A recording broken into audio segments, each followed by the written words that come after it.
Hello you lot, Miller Corner here, welcome back once again, and I hope you've all been enjoying the epic road trip we took to Wales with Aaron from Car Obsession in his Seicento with this little nugget as well. Absolutely loved it, what an adventure. Go and watch that video if you haven't, because I think it came out really well. We're now back and we're going to do a bit more work on the little nugget to get it looking its best, because the fact of the matter is, this isn't a show car, never has been. I've always used it as my daily driver, I've put thousands of miles a year on it in all weather conditions, now I've rust proofed it and so on, and add that to the fact that I'm a man who can just about be bothered to wash a car but not detail it or polish it or really do much beyond that. This car is a little bit down at heel cosmetically. It looks fine on the camera from how far away you are, it looks fine on photos and so on, but get up close and there are a few details that really I'm fed up with and I do want to smarten up. And the first one I'm really keen to sort out. It's the wheels. Now these lovely 13-inch Mini-Lite style wheels, I know some of you love, some of you hate, I adore them. To get a bit of dish on this car without having to modify the arches is awesome. I really like these wheels. And quite apart from the enormous amount of dust that the pads I've got in it at the moment generate, they will be getting changed by the way, do not put Mintex pads on. But the actual condition of the wheels themselves is in question, because if I just show you, these wheels have got kind of a painted silver centre, but then they've got polished lips. If I move a bit of the dust out of the way here, you can see what I'm on about.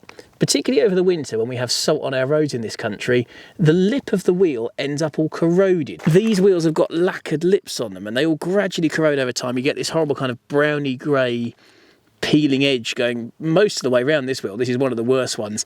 And while it won't actually cause any harm to the wheel, it's not rust, it won't go through or anything, it does look awful, particularly with how nice and clean and immaculate the centres are.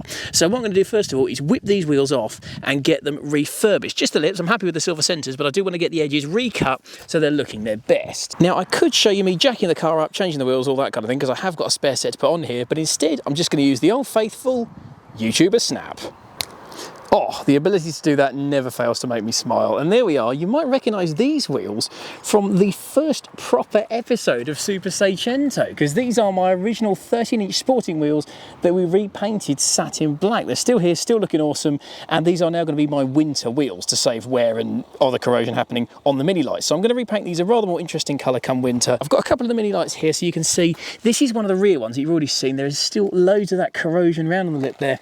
And under this front one, where I scrubbed a load of the brake dust off, you can see the corrosion is pretty prevalent all the way around it. You can see it's all around on the lip there, and it just generally looks nasty. Considering these are not very old wheels, I got these from Ben from Worn Out Racing, they are not looking their best, thanks in part to the dust, but mostly all this corrosion. So to save this happening again, I'm going to get them recut, but not lacquered, because that's what causes this corrosion in the first place. That's what makes it look ugly. So without further ado, we're going to pack them into the faithful daily driver and take them to get refurbished.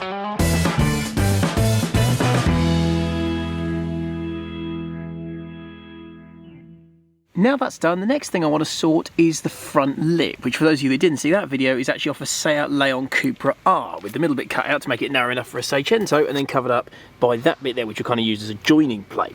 Now I really like the way this looks, and I liked it even better when I sprayed it gloss black off camera a couple of years ago. Only trouble is, it is on this car which is used in all weathers, in all conditions, and that means it has been peppered with road abuse, and the other day I may or may not have kissed a curb with it. And you can see the paint is all crazed and cracked, and it's got a few stone chips and stuff in it. It's just generally looking a little bit rough. So I'm going to pull this off by undoing the 16, count them 16, we were very thorough with this one, screws holding it into the bumper, taking it off and giving it a quick touch up of paint.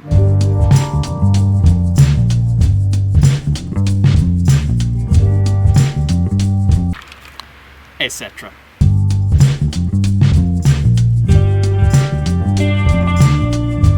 Well, after an awful lot of sanding with some quite aggressive grits and then working my way up to something smoother, 500 or 800 grit I think I used, I've finally sanded down that crazed and cracked and quite tatty looking lip to the point where it's now looking, frankly, even worse. But now it's ready for paint, and you know what that means? It's time for Joe Paints Random Stuff.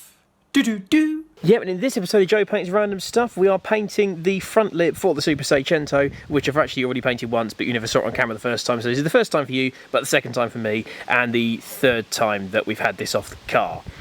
Anyway, cue the montage.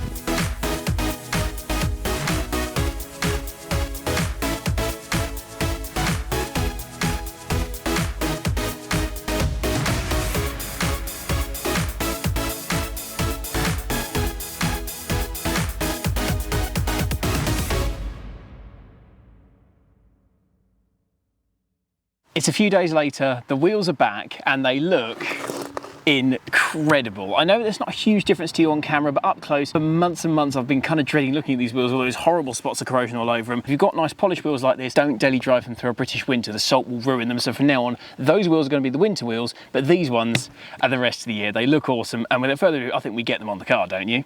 It's just starting to spot with rain, but frankly, if Matt Furious driving can do stuff on the driveway when it's barely positive temperatures, a little bit of summer spit spot isn't going to stop me from getting these mad refurbished wheels on.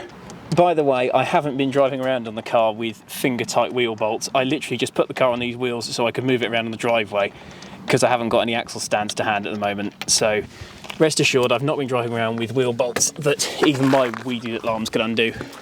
Et voila! Oh. I've made sure to put the tyres that were on the front back on the front and the tyres that were on the back on the back, because on a front wheel drive car like this, your front tyres get more wear, but although the front tyres on this are actually slightly fresher than the back ones because they were getting a bit worn out because I was driving quite enthusiastically since I've had these wheels on, and might have done 2 laps for the Nürburgring. It had fresh ones put on before we went to Wales. That looks so mad, it's so clean and not corroded and crap anymore. Oh yes.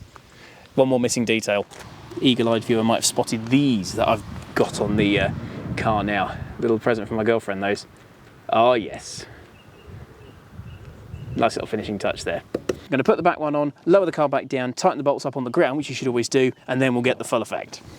Oh yeah, they look unbelievably good. I love these mini lights. The minute I put them on this car, for me, they just made the look of the thing. And now they're in immaculate condition again, albeit a little bit grubby.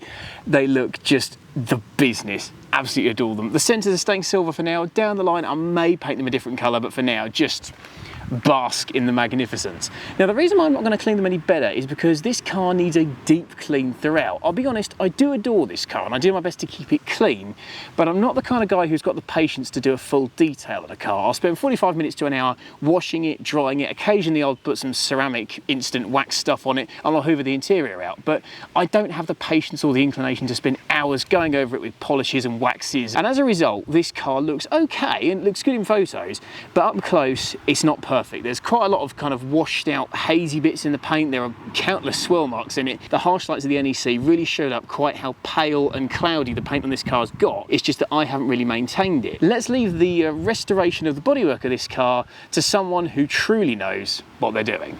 And that someone is Steve from Waxworks. This isn't sponsored, but I'd heard good things, and it turns out for a good reason. I left the car with Steve overnight for a snow foam, wash and machine polish, and having got me excited with these little snippets, it's fair to say that he turned this old nugget into gold. With the lip refitted, we get the finished product, and I'd say it speaks for itself.